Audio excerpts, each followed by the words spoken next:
Hi, welcome to another exciting episode of the Andre The Beast Crayton Show. Today, we're going to tap into the hidden world of space, the final frontier. These are the voyages of the Andre Enterprises.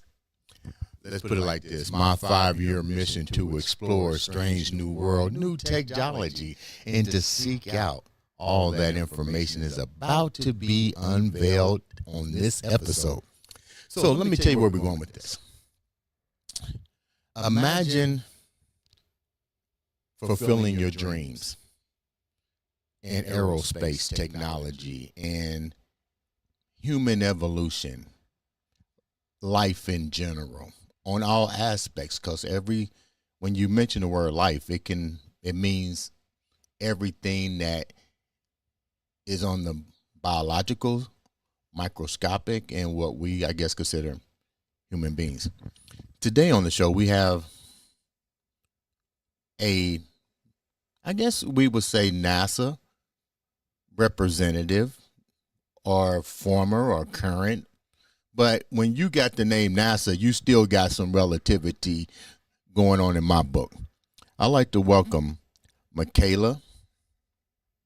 I'm going to see, can I pronounce it like? No, Dr. Michaela Musilova. Did I pronounce the last name right? Musilova. Musilova to the show. How you doing? Good, thank you. Thanks for having me. You know, I spent forever trying to pronounce this name correctly, and I did it twice, and then I get ready to do it, and I can't get it right. So you're from not the United States with a beautiful name like that. You are from, is it Slovakia? Slovakia, yeah. Slovakia. Right. Oh my God. Slovakia to the United States. Before we get started, tell the viewers a little bit about yourself. Well, hi, everyone. As I was kindly introduced, I'm Dr. Michaela Musilova. I'm an astrobiologist. That means I'm searching for aliens in space, essentially. I'm trying to understand how life came to be on Earth. And I'm also looking into whether we humans could live on other planets, like on Mars. And that's why I've been nicknamed a Marsonaut, so someone who's been on simulated Mars. So not real Mars yet, but working on that, because I've been the commander of over 30 simulated missions to the Moon and Mars. Wow. Now, when did all this come about? Because I don't know much about your country. What's it like growing up over there? And was space frontier always in the back of your mind? So when I grew up in Slovakia, it was right after the fall of the Iron Curtain, so the end of the Cold War. My country had just, finally been liberated to some degree from socialist ruling.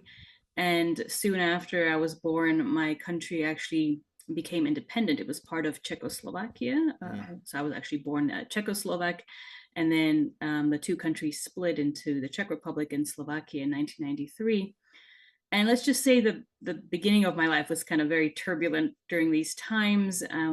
I grew up in a very modest environment, in a building that was collapsing, family of modest means. And so while I had space dreams since I was 8 years old, they always seemed very much like science fiction. And I knew that if I wanted to do anything related to space, I would have to leave my home country. And so I hesitated for a long time because I fell in love with space. Yeah, when I was about 8 years old, I already then wanted to know more about aliens, whether they could exist in our solar system. And I wanted to become an astronaut to be able to search for them myself. But it was a hard decision to pursue that dream because I knew I would have to leave my home country, and I would have to also earn a lot of money to be able to study abroad because my parents couldn't support me financially. So from the age of about 15, I had multiple jobs, even while in high school, trying to save up money. I then got scholarships to go to the UK to study there. And that's when I finally got into something close to astrobiology. And basically the only way I was eventually able to work at NASA at 21 years old was just to have many, many jobs while studying and always trying to have the best grades to get every single scholarship under the sun, as we say. And I even got help from charities and other grants like that. But it paid off because I was able to study in the UK. Then I got into Caltech in the US, and I was finally able to do astrobiology work at 21 at NASA. Wow, that's a journey.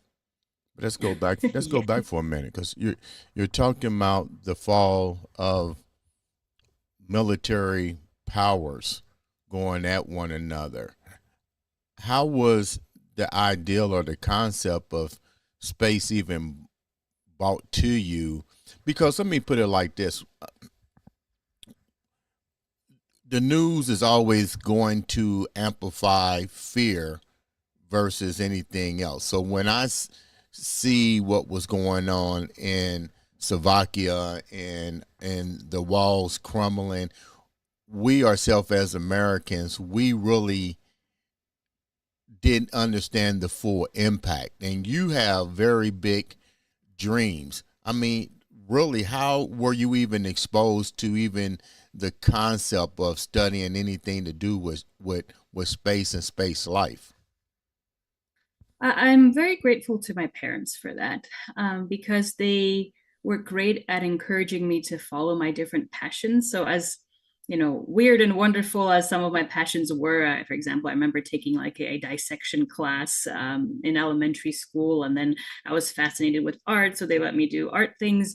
And eventually, I just had a bug for space things, and my mom would buy me or rent from the library books about space. And so she would kind of encourage me to dig deeper into things that I was passionate about. But I guess they never expected me to go abroad and follow those passions. They just thought it was something I was interested in, and I was trying to figure out what I wanted to do later in life. But sadly, in Slovakia, there were essentially no possibilities to pursue space. And I knew that from a very young age that if I wanted to pursue this passion, I would have to leave my home country. And yeah, my only access to space was really through books. And one day I was also fortunate enough that I got to meet our first and so far only astronaut from Slovakia, Mm. Ivan Bela. He actually went to space as part of an exchange program of sorts with Russia because Russia owed Slovakia some money and they were never able to really repay it. So instead, they offered them a possibility to send someone to space for a few days. So he got very lucky, got to do some amazing work, and that really inspired me to want to try to do something similar. When you got to meet the first astronaut in your country, what were some of the questions that you asked him, and what were some of the things that he shared with you? Because you just indicated that the opportunities in aerospace engineering was completely non-existent, or should we call very limited there. So what were some of the things that he shared with you about what he went through, what he saw, what made it so mesmerizing for him that amplified what you wanted to do even further? I think what fascinated me the most was that he was involved in different research projects. Because I think since I was a young girl, I always wanted to do something useful for the world. I didn't, just want to go to space to, say I'm, the first Slovak woman to go there or anything like that. I always wanted to do something helpful. And I was fascinated by some of the research he was doing in space. So, for example, they were cultivating these little birds in these like huge centrifuges in space to see if they could grow birds on a space station for food, for laying eggs, and things like that. It was the first time that something like that had been done in space. And it was just, for me, it was very interesting to hear about a scientific project like that. And he shared some funny stories about the issues they had with the birds and how the astronauts didn't want to eat the birds. They felt sorry for them. And so it was just very endearing and very down to earth, quote unquote, the way he spoke to me about these things. And I think it just really ignited this curiosity in me to want to know more, to be involved. And I think another thing that then I thought a lot about after meeting this astronaut was I looked into more astronauts. And I realized that there are very few women astronauts out there. The majority are men to this day. And I think even as a little girl, I was, maybe around 10 years old when this happened. I thought to myself, oh, I want to prove that we women can do this too. And that was, in a way, also a motivation to pursue this dream. You talk about cultivating some type of life form in space. So, are you telling the viewers that you went on the moon or you went to a space station? Where was all these things being conducted that he was doing? Yeah, I think the astronaut, Ivan Bella, he went to the Mir space station. That's where he was conducting this research. What is that? Because I've never heard of it. What is that called? What is that? So the name is Mir, and I don't think it exists anymore. But it was one of the first space stations out there where astronauts could actually live and stay there for a few days to conduct research projects. Mm-hmm. And it was essentially, in a way, a predecessor to what is now the International Space Station, where astronauts live and work there, for over a year sometimes. And humans have been continuously living and working on the International Space Station for quite a few years now. How long have these space stations been there? I mean, they don't get amplified on television, but you're saying these space stations been out there for years. Were these space stations built in collaboration with other countries?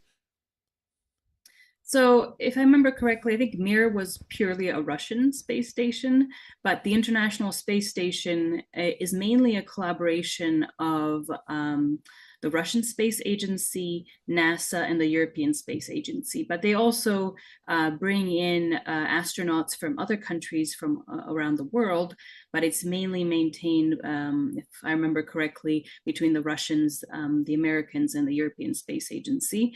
And it's been in orbit for at least a couple of decades. I can't remember the exact year when they finished building it, and people have been able to function there for long periods of time.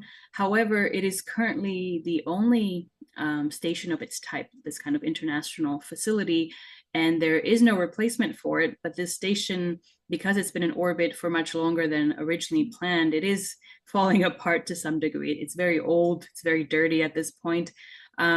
So we're hoping that there'll be a replacement for it soon, because its life expectancy shouldn't be extended too much because of its current state.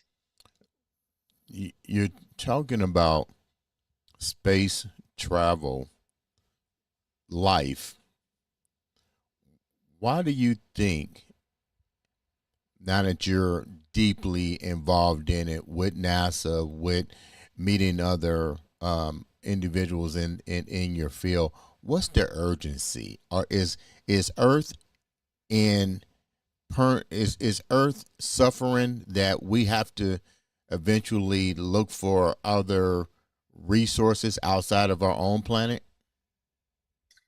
I would say the main motivation to potentially live on Mars, or look for other possibilities for humans, I'd say is mostly curiosity. Curiosity is what has driven humans to explore our own planet. Now we're exploring beyond it.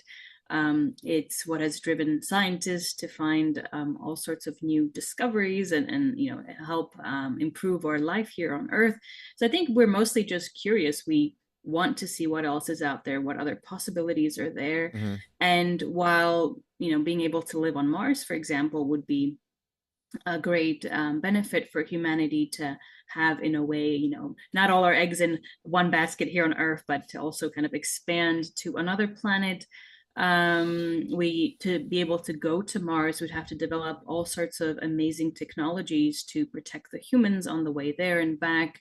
To be able to even live there for long periods of time, they have to essentially find a way to produce their own oxygen and water on Mars using local resources. They have to be able to grow their own food for long periods of time. So everything that a mission to Mars will bring to us humans will be very beneficial to us here on Earth too, because we can essentially use those same technologies and environments on Earth where it's difficult to grow things.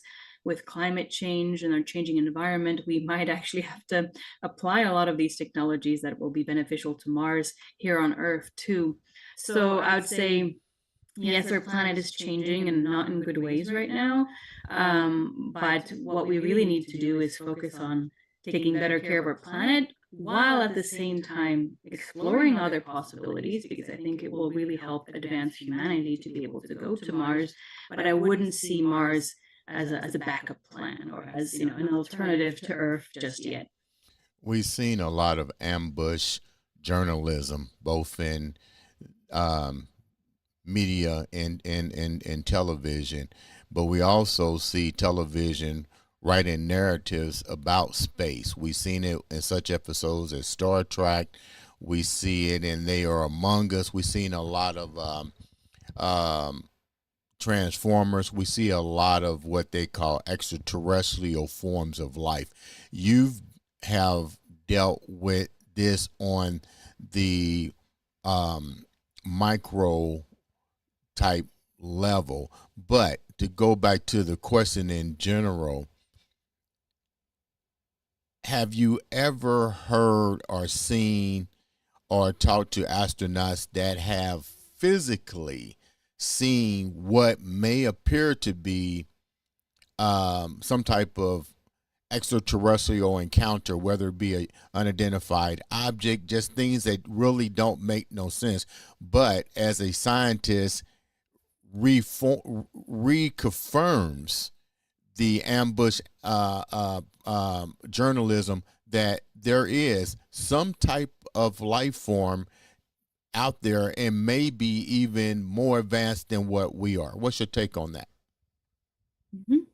I mean, so far I have not encountered an astronaut or a scientist that has in any way claimed that they actually had some kind of encounter with an extraterrestrial life form or anything like that. I myself have not seen any kind of evidence that I would find convincing as a scientist that there is some kind of life like that out there. But that doesn't mean that they don't exist. And just because maybe we might not have witnessed it or don't have full proof that something like that exists, it doesn't mean that there might not even be on this planet. It just means that we haven't figured out a way to look for them or identify them properly yet.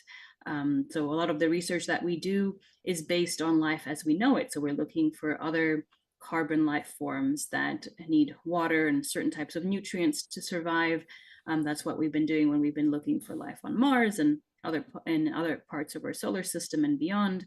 But it's possible that life is based on something completely different, and we just don't even know really how to look for it. So, in a way, we're using an elimination method. We're looking for something that we can recognize based on how we survive on this planet. But perhaps it's the wrong method, and we just haven't figured out how to look for aliens in different ways. And so I'm definitely open-minded in this respect. I just haven't seen any proof yet that would convince me that there are some alien life forms here on Earth or beyond yet. Now, you get into NASA at the young age of 21 years old. I'm pretty sure there are classified areas that even yourself, you're not allowed to go into. So this is just a hypothesis question, but NASA has numerous branches. So could there be other life forms that basically you're not even classified to know about for, let's call it what it is, national security reasons as it pertains to extraterrestrial life? Sure. I mean, I wouldn't be surprised if that was the case. After all, I'm sure the government has their ways of hiding what they consider to be important information from the public, from even, scientists. And I'm, still a foreign national in this country. So I wouldn't be surprised if certain things were hidden from me. And yeah, I can only work with, the information that I have to hand. Let's talk about the environmental climate changes. You've traveled, you're in NASA, and that global warming has always been a topic of discussion. You have the critical thinkers that say, well, solar flare is only this degree and it can't affect the planet and so forth. What are you hearing and what have you witnessed as a scientist that is part of NASA, as well as being independent with your own foundation, which we'll get into, your non-profit. I mean, that we'll get into in a minute. But what's going on with the climate control in NASA as far as since you've been there? So, I've worked with institutions all around the world. I've gone on expeditions to Arctic, Antarctic environments, deserts, and so on. So I've literally explored various parts of our planet over the last couple of decades as part of my research. And what I've seen is that really the environment is changing. There's absolutely no doubt about it. Glaciers are melting faster and faster. For example, a couple of years ago, I was on the summit of Kilimanjaro, the tallest mountain in Africa, Mm. and there was almost no ice near me. Glaciers were really far away. But when my father was there in 1995, he was almost standing on a glacier. Glaciers were feet away from him. And at the rate we're going, soon, within about 10 years, there won't be any more ice on mountains like Kilimanjaro, which means that Africa will lose a huge source of fresh water for the humans to use, the animals and vegetation in the surroundings, and that will have a huge effect on these people who might have to migrate because of that. And similar changes are happening every single place I've been to on our planet. So it's very visible, and I'm sure people are maybe noticing, how there are more hurricanes and other natural disasters that are happening year to year. So it's very obvious to us scientists. We see it. We've been, talking about it for decades, and it's only now that it seems the public is finally starting to understand how this really does affect us all. We know that even the balance of salt in the ocean can cause serious climate changes, even put us back into what we might call the ice age into some regions. What are what how likely are we to see a global climate change on a severity level, with something as simple as the salt balance changing in the oceans right now? So it depends on a lot of factors. There are different types of climate models that are trying to predict, how our future might develop, and it really depends on what we do every single day, how much we recycle, how much we're good at preserving water and not consuming so much, not creating so much trash that's going to pollute the environment. So it's all interlinked, and it really depends on essentially a yearly basis of how we humans behave, and that will Mm-hmm. affect just how quickly some of these potential disasters might happen. But currently, we're looking at, for example, a sea level rise within the next couple of decades that could cause huge flooding all around the world. That will affect millions of people that will have to migrate because of that. That will be interlinked with other different types of climate related issues. So again, these natural disasters, not just flooding, but other things that will be happening. So it's hard to tell, and Mm-hmm. I don't want to be all doom and gloom here. I'm saying Right. it's still in our power Mm-hmm. to reduce this effect. We Yeah. can all still, try and do better with how we take care of the environment. And it will mean that these bad things will, I wouldn't say not happen, but they will happen on a much smaller Mm-hmm. scale, and they will happen much further into the future. So the better we are towards our planet now, the longer we have to, enjoy an environment that's not too difficult for us to be in. Yeah, because you talked about something that was real critical. You talked about at one point of your father's lifespan, he was standing on glaciers. So just imagine those glaciers um, melting, dumping tons of fresh water into salt water, the economic global effects that alone could happen. I don't think people really realize some of the things on Earth that are happening now, but from a scientific standpoint in space, what else are you guys seeing outside of that's outer space that could or is affecting this planet? I mean, there's a lot of factors, outside our planet that can have an effect here. But mostly a lot of what we're experiencing now is, I would say, more local to Earth because it's to do with the greenhouse gases being trapped in our atmosphere, and that's exacerbating a lot of these bad things that are happening here, the pollution and all that. And so, for example, if there was a big solar flare, yes, that would have an effect on our planet, where, for example, we might lose power in the northern hemisphere for some time, or there would be like greater doses of radiation that would impact us here on Earth. But I would say from a space perspective, the environment of the universe isn't affecting us as much as what is happening within our atmosphere on our planet. You talked about alien life in your study on alien life. What is your definition of alien life, and explain what it is that you actually study and why? So I guess what I would define alien life to be is a life form that originated somewhere outside of Earth, hence the extraterrestrial name, because terrestrial means Earth bound. So something that originated, was created, for example, on Mars or on an asteroid somewhere outside of our planet, and developed to be maybe something simple like a cell, like a microbe, or it developed into something more complicated like some kind of humanoid form that might come and visit us one day, sort of thing. But anything that essentially originated outside of our planet, that's what we would define as alien or extraterrestrial.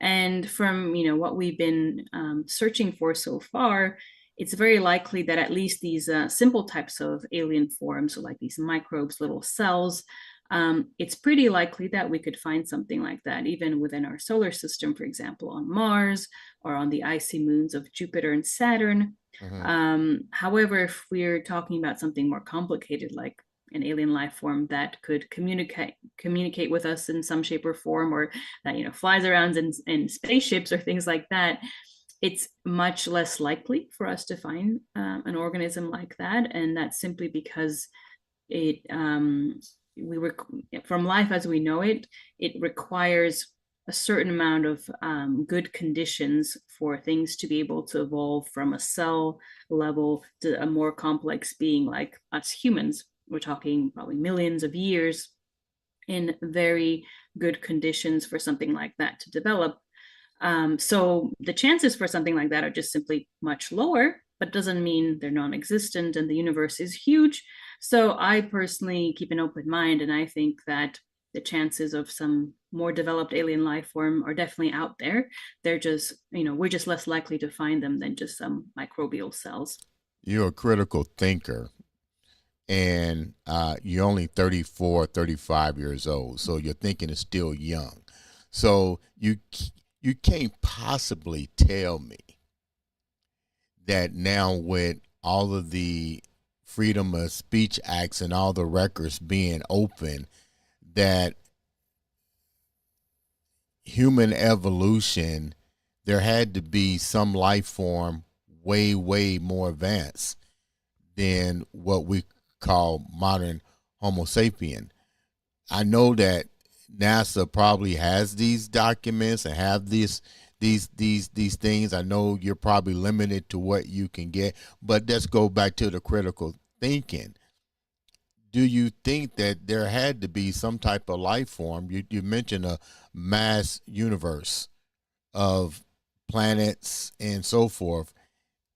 You are pretty much a astrobiologist. What's your take on that?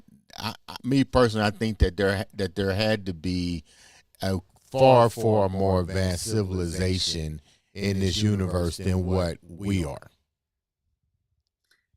And do you mean that this potential advanced civilization affected us here on Earth in some way, or that they just exist? I think my theory is, and you can piggyback off of whatever, but I think that because we dealing with a mass universe, I mean, let's get real. We just now trying to understand black holes. Now we just found another moon coming.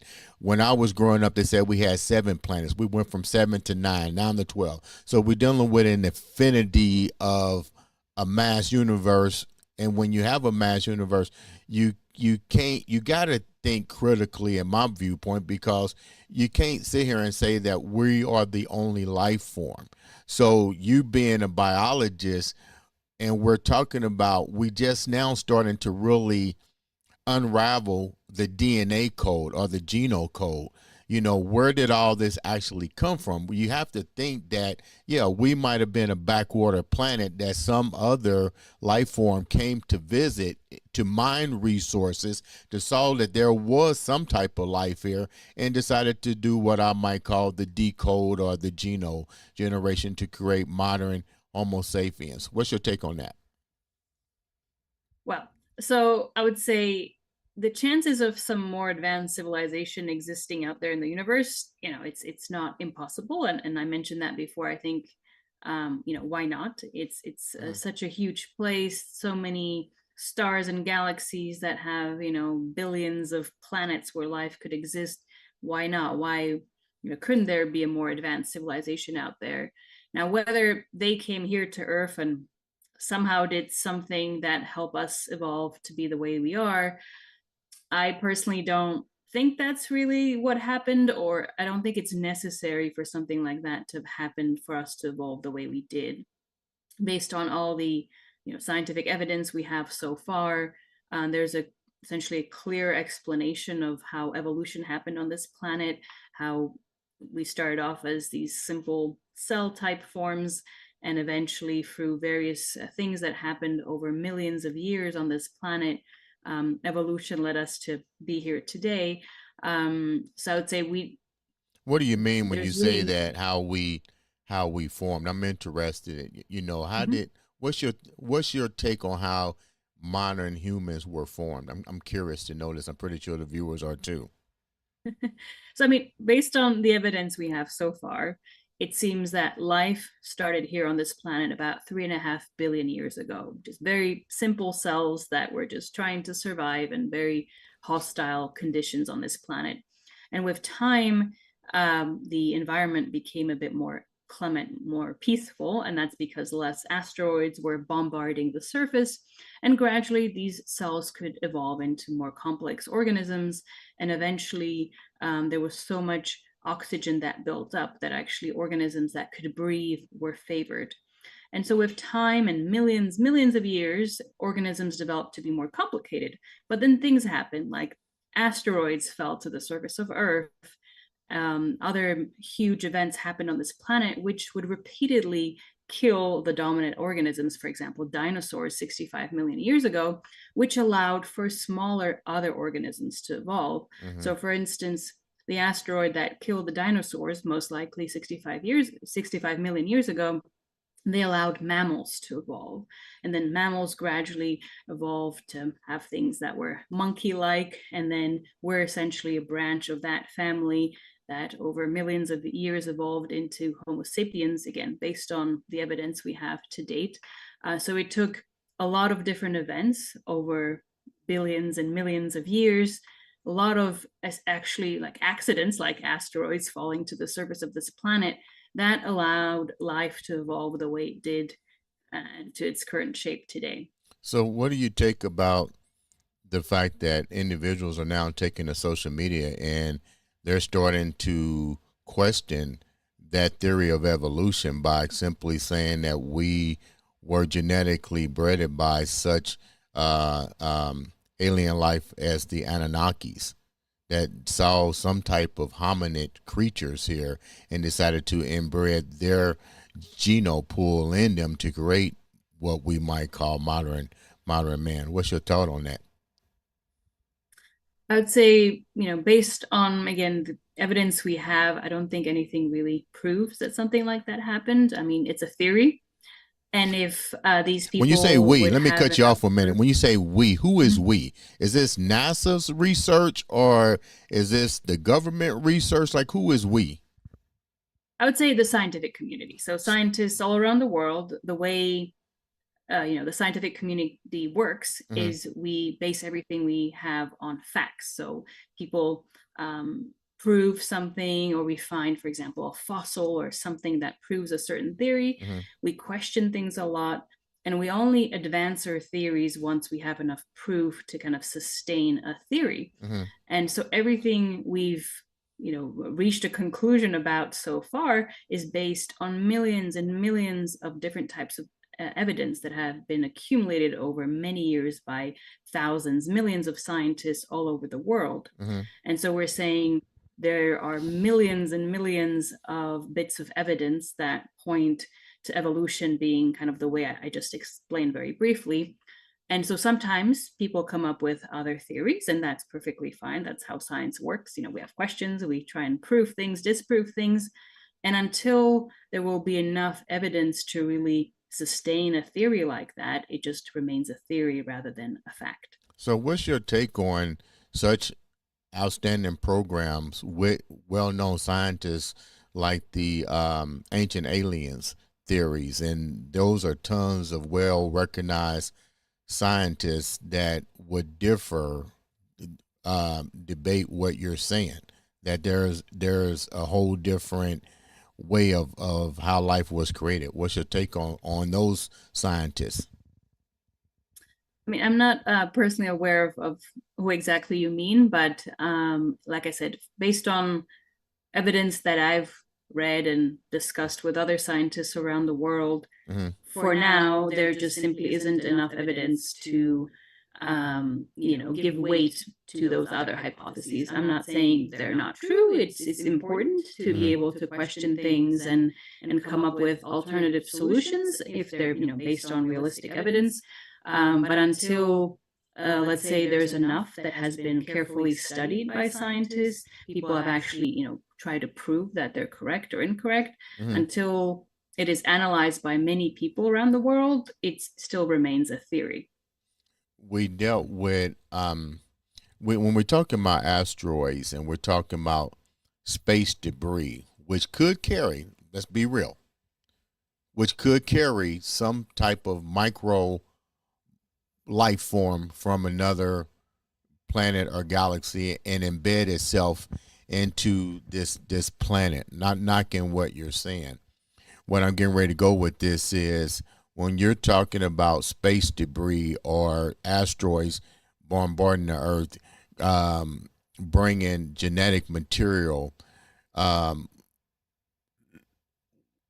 how likely are we to be infected with with our own lifespan, such as um, let's say COVID? You know, are these different things that are impacting the earth because we don't see it all the time and we get bombarded all the time with some type of asteroid or meteor? Um, these microorganisms, is this the reason, I'm just asking your theory, that we're having so many genetic mutated illnesses that could possibly have went with what we might call COVID? So, in terms of the formation of life on Earth or elsewhere in the universe, there is a theory called panspermia, and Right. that is that life could be transported from place to place by things like asteroids and comets, Right. and that is a potential theory of how life could have started here on Earth. However, in terms of nowadays, most of things that do fall or towards Earth, I would say, are very small, and they most likely just burn up in the atmosphere. Anything that's a small object, it will just be destroyed while just traveling through the atmosphere. Mm. But anything that is larger, it will cause a small impact. And you just have to imagine the pressures and temperatures when something like that travels through the atmosphere and impacts the ground. They're humongous. Mm. So it is not likely that anything would survive such an impact or such travel through those very strong pressures and temperatures.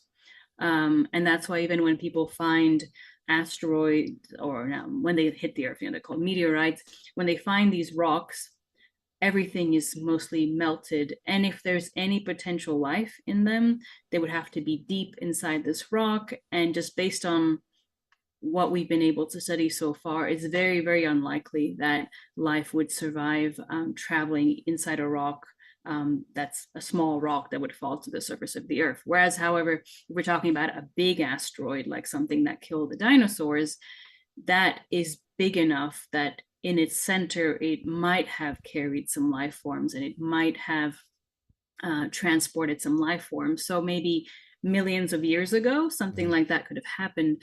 But in these days now, unless a humongous asteroid falls to this planet, which we really hope won't happen because that would be pretty disastrous, it's very unlikely that anything would survive a fall to Earth because it would just be very hard for anything biological to survive those types of temperatures and pressures. You've been with NASA for quite some time, and what are some of the things that you've witnessed that you can share with the viewers that people would be like, there's no way that this could possibly exist? You mentioned something about even the asteroid that can I believe the word is panspermia. Panspermia. Yeah.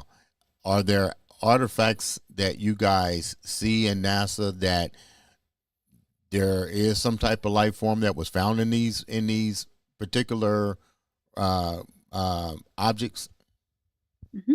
Well, so to clarify, I started working at NASA when I was 21, and since then I've been collaborating with NASA for many years, but I don't currently work there full time. But from what we've seen so far, there have been some meteorites that have been found on the surface of Mars, on the surface of Earth, and that came originally from Mars.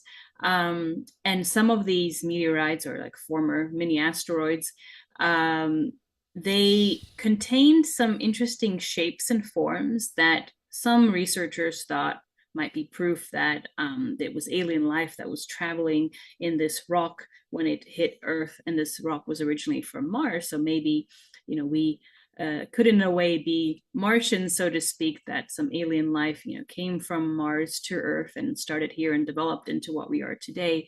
However, this was never proven. Like there've been a lot of studies trying to study these meteorites to understand if it really was alien life form or it was just some, basically just geological shapes in the rock that looked like little worms, but weren't actual life. So these rocks have been studied in detail a lot. And to this day, I'm not aware of them being proven to be real life forms, but there was definitely a lot of debate about it.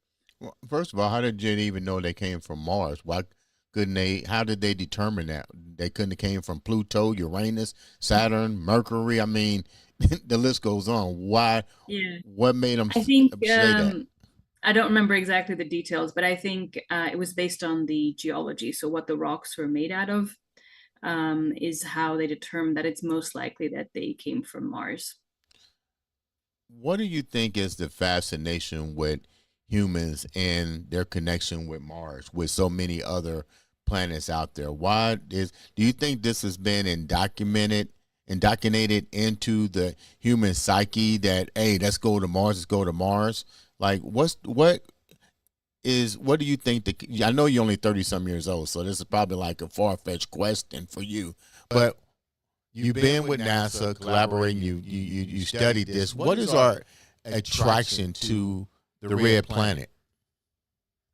I think I would say it's the closest planet to Earth where humans could potentially live one day in the future. There are other planets in our solar system, but they're either too far away for it to be relevant to us right now to be able to live there or go explore those planets and moons, or some planets that are closer to us just have very difficult conditions on their surface, which would basically make it impossible for humans to just go and explore that place. Whereas Mars, it's a place that is essentially within reach. We're talking currently about a 7-8 month journey to Mars.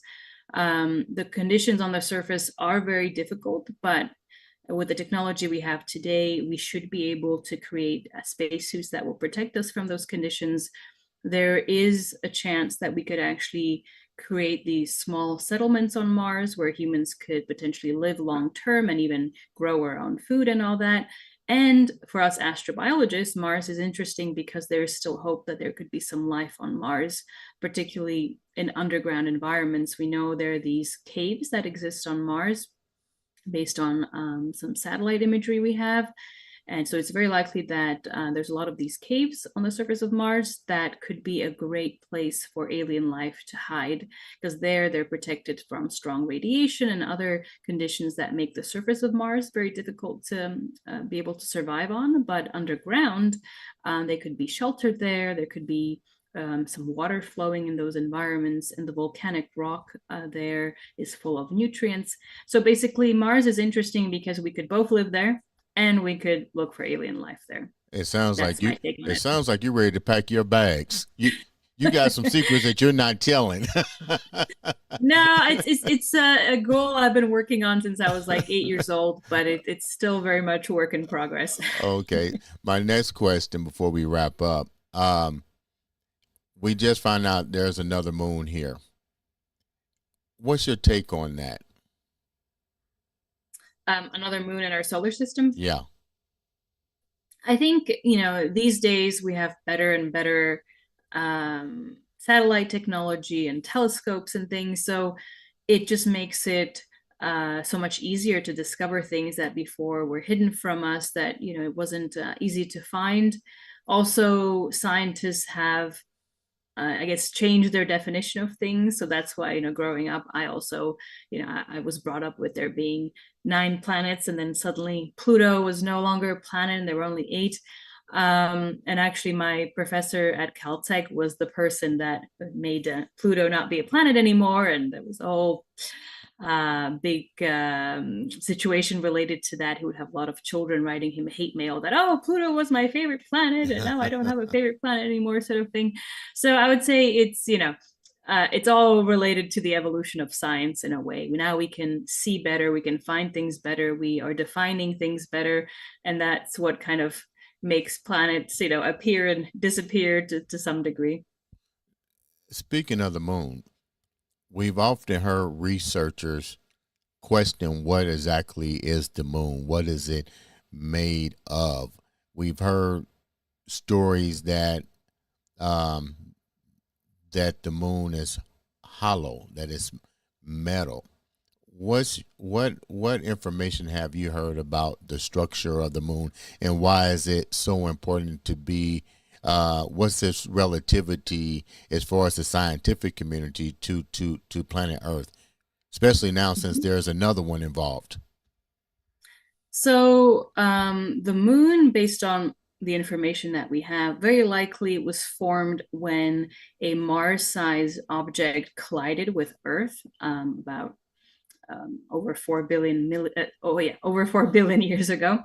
And so these two objects collided, and the moon essentially became kind of like an offshoot of this mess that happened at the time. So it is believed that actually it contains some materials from Earth, and it was essentially created by this kind of collision.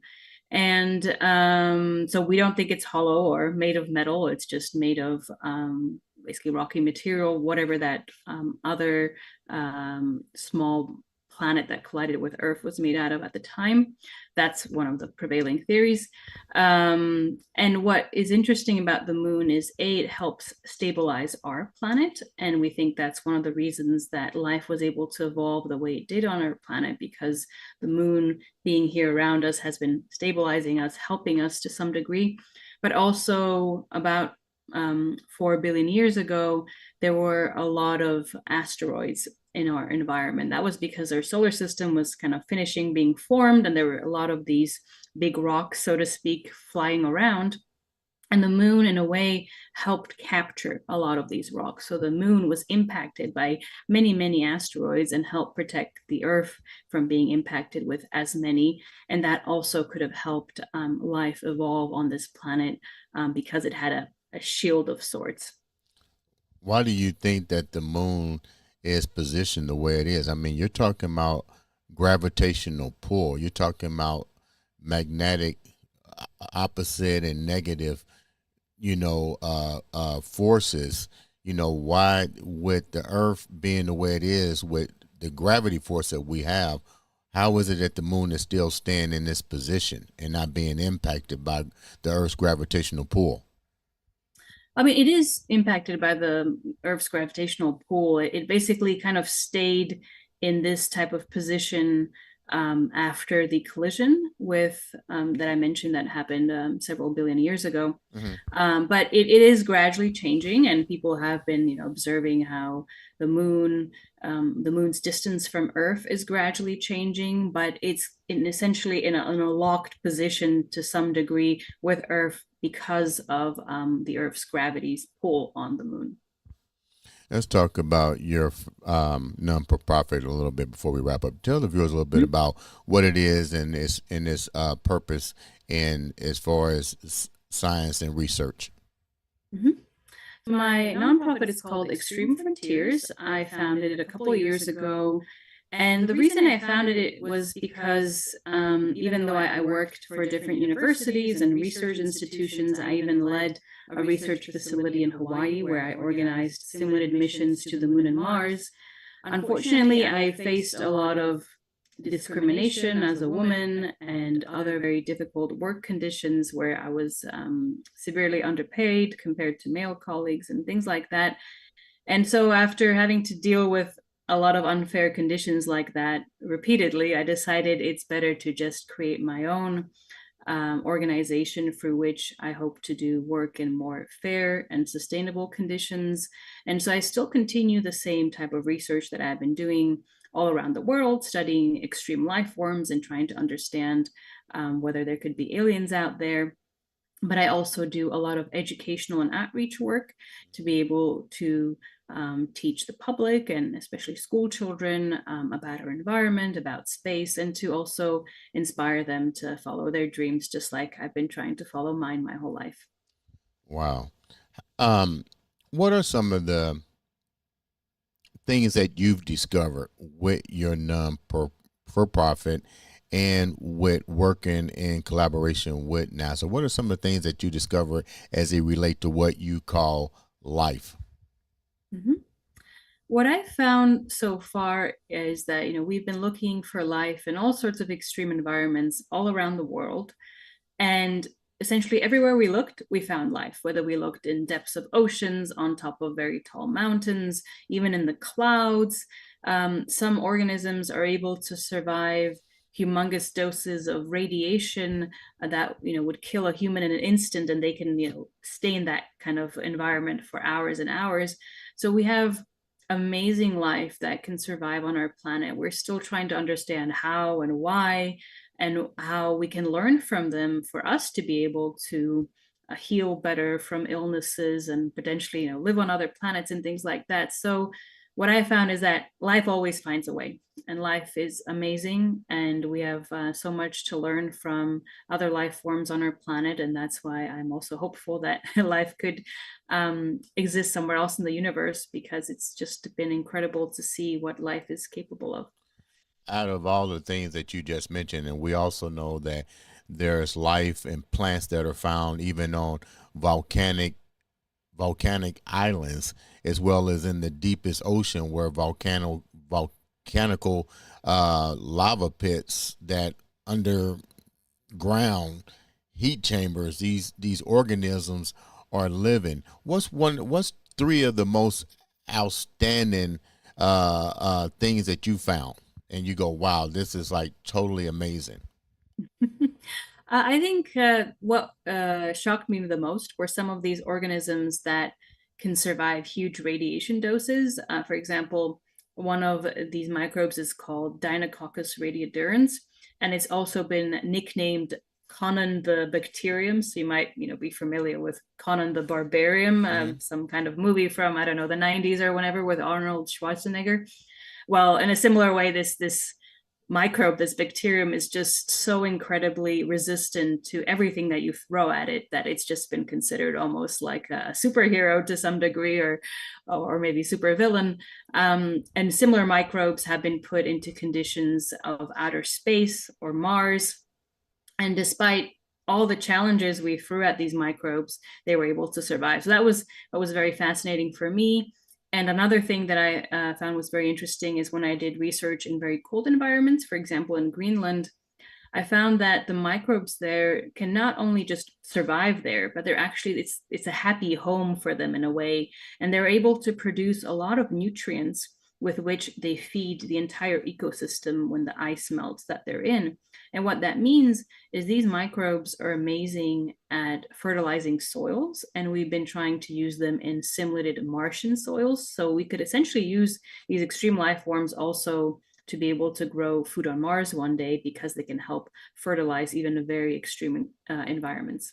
What about these microorganisms as it relates to human studies here on Earth, as far as the medical community, especially when you're dealing with something such as organism or species that can withstand tremendous amount of radiation, and then even like you said, here's an organism that can nutrient the soil. Can you imagine that being put into the human in the humans to help with regenerating cell growth from damaged cells and you name it? What's your take on that?